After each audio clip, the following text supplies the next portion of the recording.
He kōna ipurangi tēnei nā te reo irirangi o Aotearoa. Hi, I'm Jan Halregel. Welcome to the Sportsman of the Year, a Suburban philosophy. Just a warning before we get started, some of the language can get a bit tough at times. I am from West Auckland after all. And we also talk about some stuff you might find upsetting and some stuff you will hopefully find funny. So take care of yourselves, okay?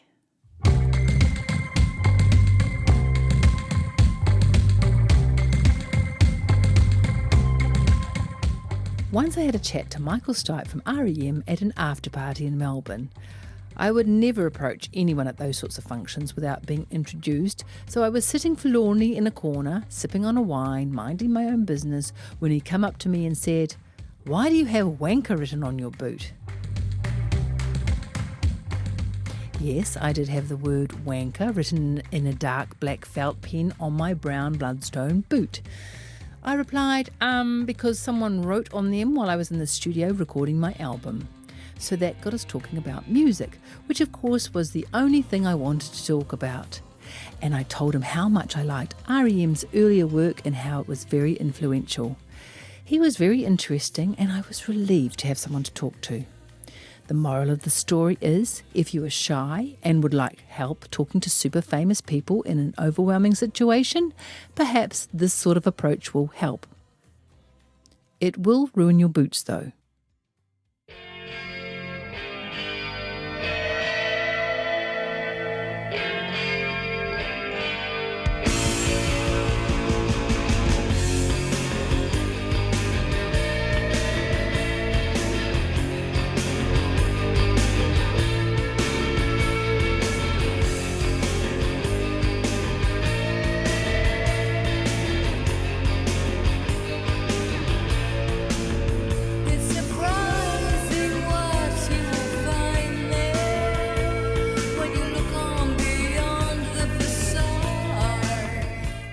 Just after the song The Way I Feel from the album It's My Sin was released, my band and I were asked to be the support act for The Cure at the Mount Smart Super Top in Auckland.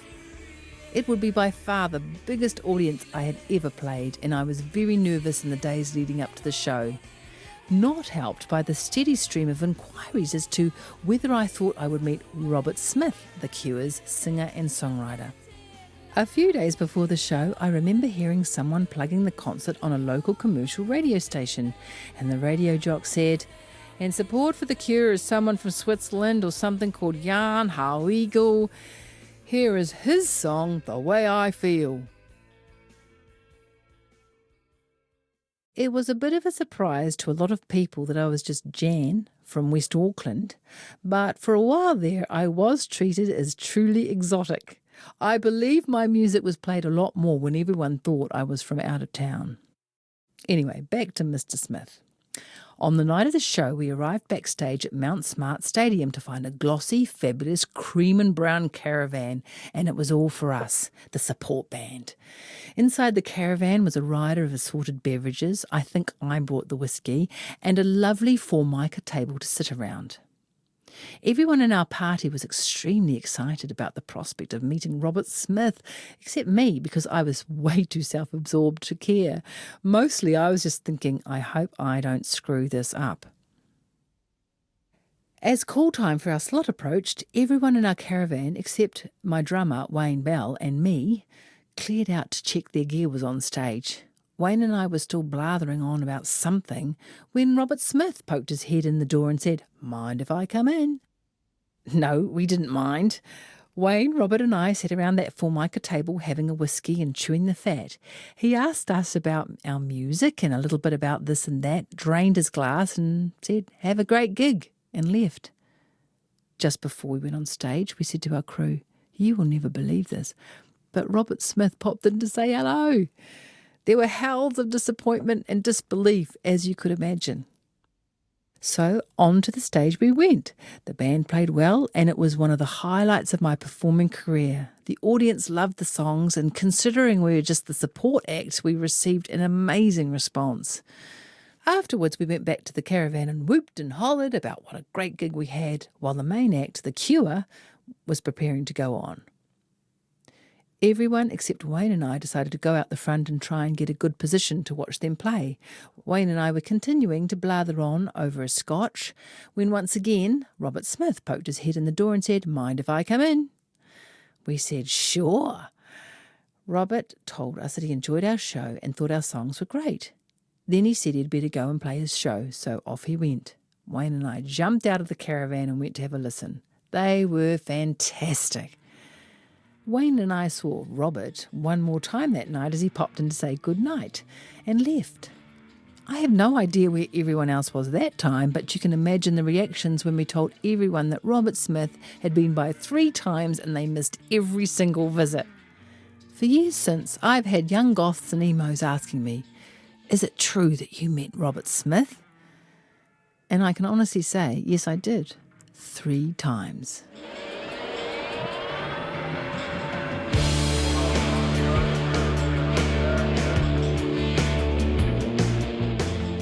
In 1992, I was asked to support former Talking Heads frontman David Byrne on his New Zealand tour.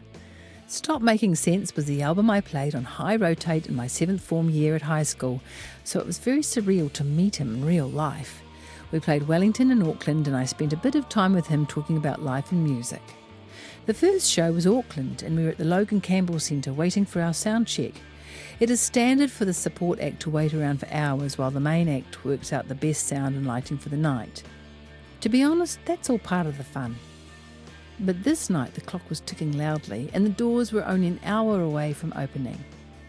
Everyone was getting very concerned that we might not get a sound check, but there was nothing the band and I could do, so we just sat and watched and waited.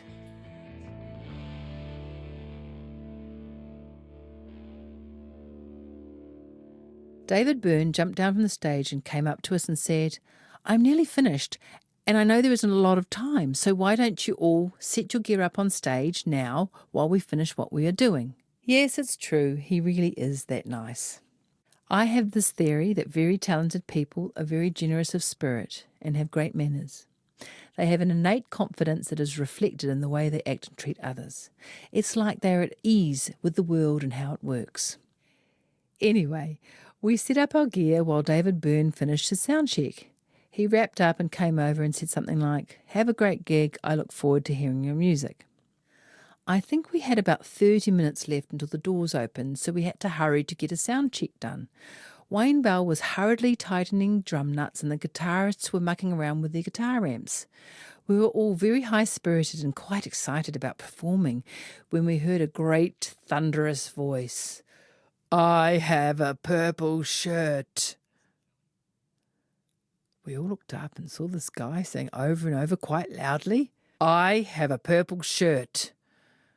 The band looked at each other and we all agreed, yes, he had a purple shirt on. "I have a purple shirt. See this purple shirt?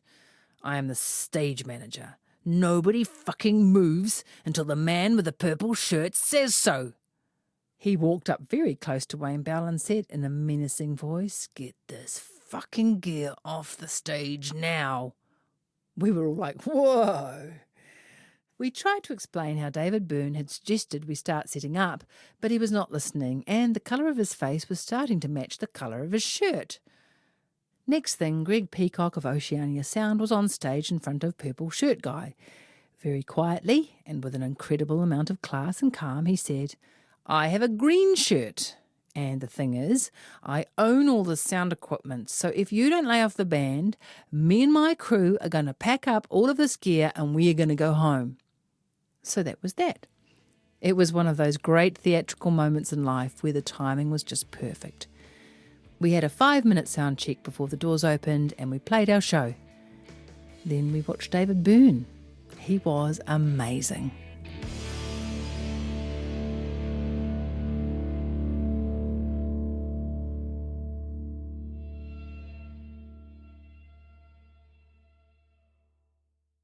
When I lived in Melbourne in the 90s, my super lovely flatmate Janet Dawes worked at Festival Records, and she had amazing taste in music.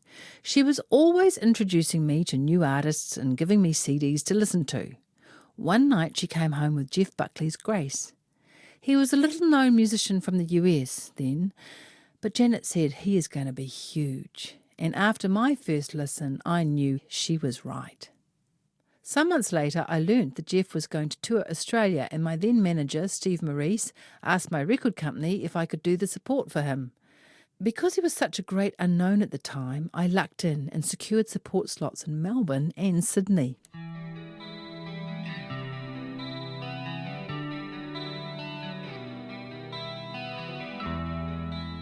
The first gig was in Melbourne. It was a small pub venue, only holding about 400 people, but it was a totally full house, and it was very exciting knowing I was going to meet a songwriter who I really admired. I met Jeff and his band at the soundcheck, and we all just hung out. It was a very jovial and easy time. After we soundchecked, we looked forward to the performance.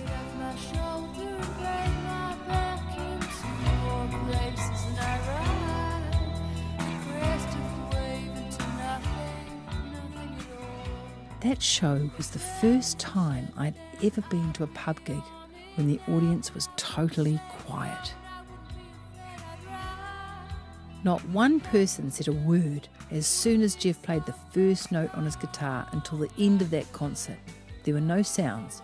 Not one beer was poured, not one glass was clinked. He had everyone in that bar totally mesmerised for the entire time. To this day, it is still the best music event I have ever been to. Nothing has ever come close to where his music took me that night. Jeff told me later that he didn't believe he was a great songwriter, that he often had writer's block and never really knew if his songs were any good. I asked him if he was joking because I thought he was an outstanding writer, but he said that was how he felt about it. He told me that he enjoyed my set and he particularly liked Manic is a State of Mind, and so I showed him how to play the intro riff on the guitar. He said he might cover it one day, and I thought, oh, that would be cool. It was a great night, and we said our goodbyes until we met again at the Sydney show. Somehow, although not surprisingly, between Melbourne and Sydney, the tipping point happened. That moment when an artist starts connecting with an audience and suddenly everyone understands the music and they all want to be part of it. It has never been my experience, but just seeing a fraction of the star power that Jeff acquired all of a sudden was enough to make me realise that it would be very life-changing and a bit scary. At the Sydney gig, the Australian roadies would not let my band sound check, even though there was enough time, and they also wouldn't let me go on stage with another guitarist. I think I called them mean-spirited wankers, but they were adamant I did it alone or not at all. Jeff was very upset for me and the rest of the band, but there wasn't anything he could do as he had just arrived and was about to go on. I played my tunes solo to a few thousand people and the audience responded really well, but they weren't there to see me, and I understood that. At the Melbourne gig, no one had been interested in trying to get backstage, but in Sydney, boom. People kept trying to get into the dressing room so they could meet him. Record company executives coming in to fawn over him, and young women desperate for him to notice. We laughed so much at that sycophantic swirl. Jeff told me he hated what was happening and didn't enjoy all the attention. He said he loathed the music industry and everything about it. It felt a bit like we were kindred musical spirits. I appreciated that funny time with him, as I was often the lone woman at many concerts around that time. It was refreshing to be with someone who I could just be a musical friend with. He treated me like everyone else, and that I happened to be a woman didn't seem to come into it. But it's strange how many people thought that perhaps we were getting it on, which we weren't. Of course, he blew everyone away with that show, and from then on his career just exploded in Australasia. He said he would love to tour with me again and that he was coming back to Australia really soon. But by the time he did, he was massive and I wasn't. So some other artists were chosen for the Australian leg. But true to his word, I did play with him when he came to Auckland in 1996, and that was a really good gig for me. He was a little battle-weary by the time he got to New Zealand. We didn't have a chance to just sit and chat like we did at the last shows. That was probably one of the last international supports I ever did, and Jeff died a year or so later, which was really heartbreaking. I will be forever grateful for the time I got to spend with one of my favourite songwriters ever.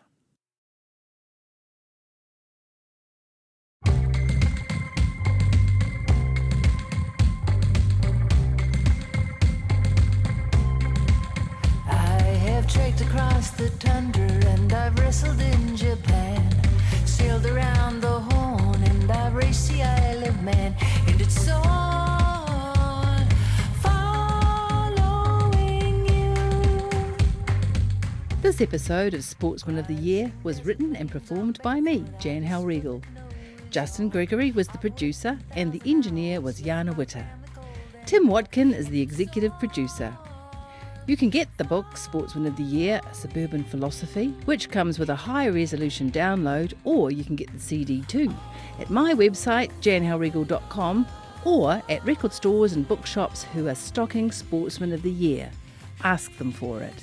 You can subscribe to Sportsman of the Year at Apple Podcasts, Stitcher, Spotify, Radio Public, and of course rnz.co.nz/series. Please give us a rating. More people find out about us that way. Thanks for coming along. Enjoy.